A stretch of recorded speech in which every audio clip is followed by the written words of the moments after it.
Paul, Josh Morrissey was just talking about, you know, embracing the challenge of being that number one guy while not trying to do too much. I mean, what's the most important part of that process for him going into this year after the benefit of going through it last year to a degree? Well, it would be in the answer that he gave you. I'm based on what you said. Um, I've seen an awful lot of defensemen get big contracts, and it's usually by points. But Josh earned his, and you see in the next year them almost try to justify it, and it changes their game a little bit. And I think I've just seen it happen over and over again around the league, either with players I had or with players around the league. So that's a bit of a challenge, especially for defensemen, because the priority one, you're out there to defend and keep pucks out of the net. So they go through a bit of a learning curve, and then they realize that there was some really really fine work by him that went into earning that contract, and the old idea of less is more, getting back to the basics of what it was that made you great. I think I've said it before. It takes a lot of confidence to do less and to have faith that that's the right thing. You see it here in his first 5 days of camp. He's been right on the details of defending first, and that's what really drives his play. We'll go next to Mike McIntyre from the Winnipeg Free Press. Go ahead, Mike. Afternoon, Paul. Just a couple sort of technical roster-related questions. Have you thought, or can you disclose to us, is the plan to open the season with a 23 skater roster, or is it possible you would go something lower than that? And just follow up on the taxi squad. I know you said earlier in the week that you don't really want young guys necessarily just sitting there. Do you envision the taxi squad as something that you may make a lot of movement on, where guys may go on the taxi squad, then maybe they go to the Moose, and you're kind of flip-flopping guys during the season? Well, the first part of that question, Mike, and I'm not trying to skirt it by any means, it's so much more technical in terms of the cap and Bryan Little's situation and all those things that'll be a management kind of program. The What we would do before we would get to the answer, we really felt we needed to get through the first 5 days here and see where guys were at. One of the big questions will be what happens to the American Hockey League, and what kind of opportunity then do we have to have young players play, because that would be priority one. And then we still, are learning how those players might transfer from the taxi squad to our group. So those quarantine issues, how those things will be handled. In a perfect world, you would almost be able to have players play, and then if you needed a guy, you would bring up a guy that had been playing.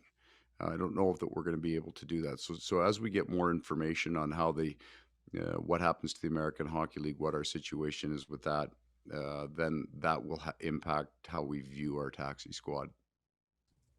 And we'll go next with Sarah Orleski from TSN. Go ahead, Sarah. Paul, I just wanted to go back to that first question about Josh and your comment about the big contracts and players often trying to justify it. Is that a conversation that you had with him last season or during the off season about that idea of maybe getting back to basics and not trying to do too much? It wasn't necessarily, so I'm going to say no to that, because I didn't see that in his game necessarily. So it wasn't, Josh was down behind the other team's net. It was more of, it was more of maybe in prep conversations I had coming back to the year. Hey, Josh, I've seen this in the past.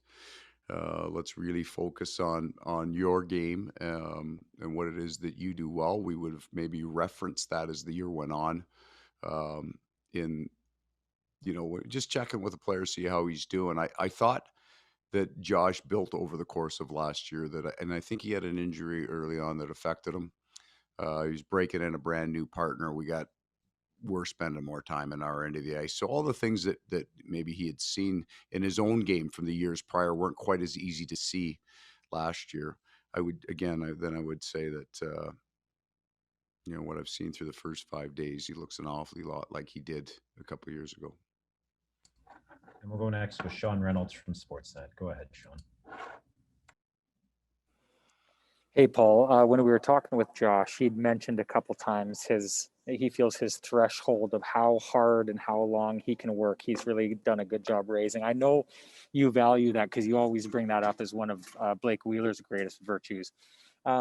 He also mentioned something I thought was interesting about a conversation he had with Blake in the offseason where they talked about really going at each other and pushing each other hard in practice. So it's kind of a two-pronged question. One, I think I've noticed, it makes sense to me now because it looks like they've really gone at each other. One, have you noticed that? And two, do you agree that Josh has kind of taken his ability to push and drive into Blake Wheeler-like territory? Yeah, so he's looking for it, right? So there's a bunch of drills that we do that the players will line themselves up against each other. And Blake, since he's been here, would always try to find the toughest opponent, right? He'd try to go against the guy that he thinks he would give him the biggest challenge, whether that was in terms of size in the past, he'd line up against Buff. And now Josh is looking for Blake because he knows that of our, we've got some big men up front, but Blake was probably our most powerful skater up front, he and Mark Scheifele. So Josh is lining himself up in line so he can go against those two guys. And it makes complete sense. I mean, we're going to play Josh a lot of nights against the other team's best. So that's how he has to train. But that goes to the mindset of the young man. And that's why he is going to, continue to grow and get better. He's doing it. He's pushing himself hard. He's going harder at Blake possibly than anybody else. And some of that's just those two guys being really good. That's what Blake wants, right? He's not looking to take the practice off. He wants the best guy to go as hard at him as he possibly can. That's the only chance he has of getting better. So the two of them seem to be lined up with each other quite a bit. We'll go next to Gemma Carson-Smith from the Canadian Press. Go ahead, Gemma. Hi, Paul. With the situation in Dallas today, I'm wondering if you can comment on what it means to be able to play in Winnipeg during such a unprecedented time in the world. So I don't know a lot of the details of Dallas. Obviously, I've heard they've closed their facility. I know that just in the room, coaches, players, really, really appreciative of the opportunity to come back to work because not everybody gets that chance right now. And I get a little bit of the behind the scenes to how much work went into that, right? And not just the Winnipeg Jets, right? The province of Manitoba and how I think how serious everybody took this situation right from the start in Manitoba.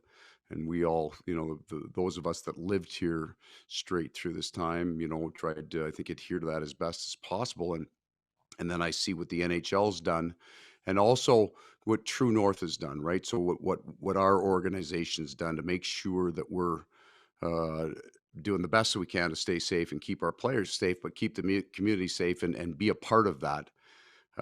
So we've seen this like incredible amount of work that goes in, and we get to benefit from that, one from being in Manitoba, but also working and playing for the Jets.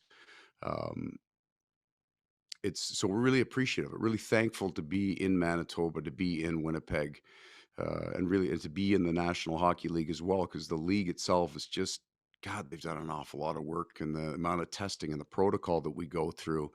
It's not a hardship. It's certainly something that we are very appreciative of and very aware that not everybody gets that chance. So it's as good as it can be possibly in a difficult situation. We'll go next to Jeff Hamilton from the Free Press. Go ahead, Jeff. Hey, Paul. You've talked in the past at pretty great length just how much of a luxury it was to have a guy like Dustin Byfuglien for the careers of Josh Morrissey, Ben Sherrod, just, having seen those guys take the next step, just playing beside him. I'm just curious, and I know that they certainly have a difference in size, but Josh Morrissey, now that he's in his fifth year, at what point are you going to ask him, or are you already at that point asking him with Tucker Poolin behind him to play that role, to be that guy that makes his pairing guy better? Right. We're looking at that this year. And the first way that happens is kind of, the conversation that I just had about Josh is that your own game becomes incredibly consistent. Now Buff's game was different, right? There was lots of variation in his game, but he was consistently a gamer. And the one thing that, you know, people wouldn't know about Dustin is that he practiced really, really intensely. So when the first shooting drill started, I mean, he was passing the puck hard, he was jumping up, he was chirping people.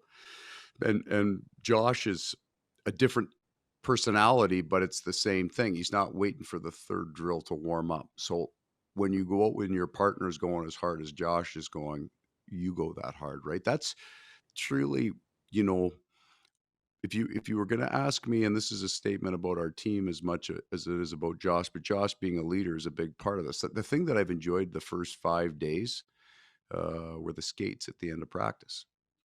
They skated hard like men, right? Nobody was trying to cut a corner. Nobody was trying to get out of it. Nobody was pacing themselves, and so they'd get through it. Josh is driving around the nets, right? And he's going hard through the neutral zone when he's skating. He's not looking to manage his physical pain. He's looking to push it to the threshold. We're starting to see that from our other men, you know, and even the younger guys now. That was as hard as Patty Laine skate. Like Mark Scheifele is absolutely driving in those skates. We've always seen that from Blake, but the group's starting to get that kind of maturity, right? That, you know, practice like men, play like men. And we'll go next to Ted Wyman from the Winnipeg Sun. Go ahead, Ted. Thanks, Gregor. Hey, Paul. What's your plan for Ville Heinola? And if you don't want to share too much with us on that right away here, what are your options?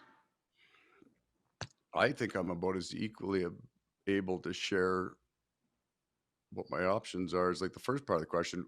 I'm not sure yet, to be quite honest with you. So he's going to get through the quarantine. I don't know what the rules will be about where he gets to play and how all that works.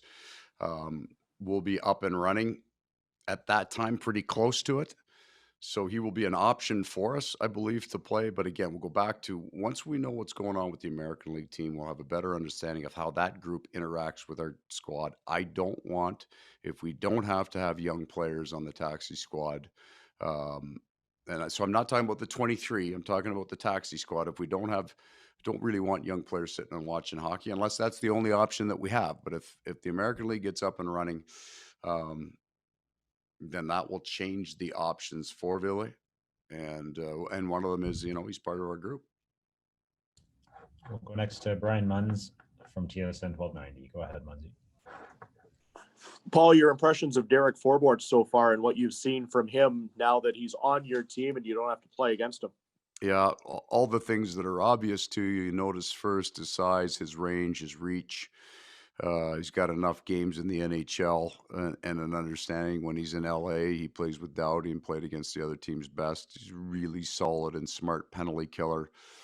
So he fit right into that. So he has that experience. So does Lewis. So does Thompson. So our penalty kill, to the chagrin of our power play, was really good today. And you can see where he's going to make an impact for our hockey team. So we've lost, you know, over time, we lost some size. He's a big man and brings a lot of that right back in. And when you're, you know, you're bringing the team in and you're talking to him and you're looking at Forbort and you've got Pullman there and Wheeler there and Laine there, you've got some big guys that you're talking to. And I think that's something we needed, and that's a hole he fills.